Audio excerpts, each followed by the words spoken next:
Hello, welcome back. This is video number 5 in the N8N series.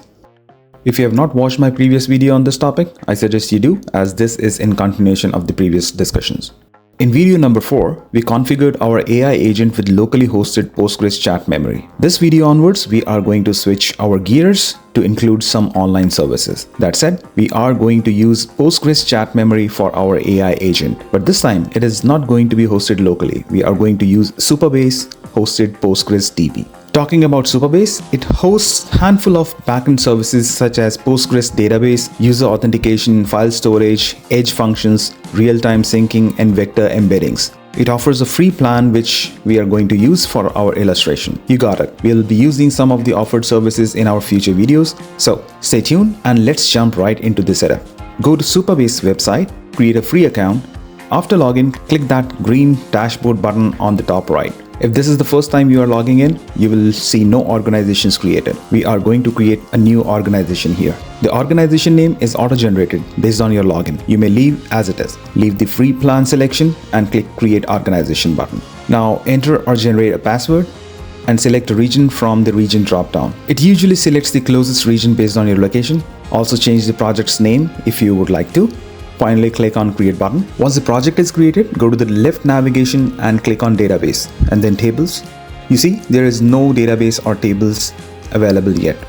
Okay, let's start with the brand new N8N workflow. Pull in an AI agent, configure Ollama and LLM. I have a video to configure LLM which you can find in my N8N playlist. Now click that plus sign under AI agent that says memory and select Postgres Chat Memory. Remember, in video 4, we configured Postgres in our local machine. This time we are going to create a new credential that will consume Supabase Postgres instead of our locally hosted version. I'm calling this credential as Supabase Postgres. For the details specific to Supabase, go back to the Supabase dashboard. Under the organization we created, click on the Connect button. On the Connection String tab, scroll down a little bit and you'll find Session Pooler.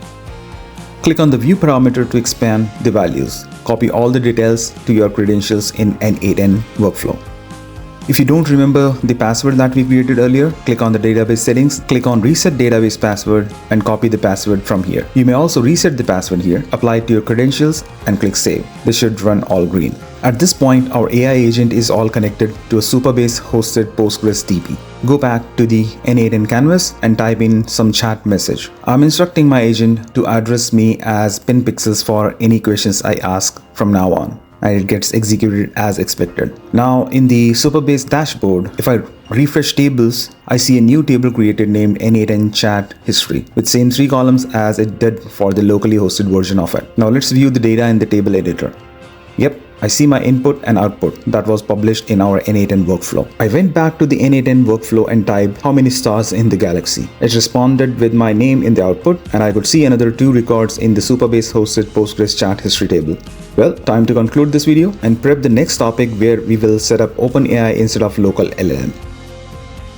If you enjoyed this video, don't forget to follow and subscribe. Also bookmark the N8N playlist. I am not just about teaching AI. I dive into DIY projects, strengths training, product reviews, and so much more. Stick around, there's a lot to explore.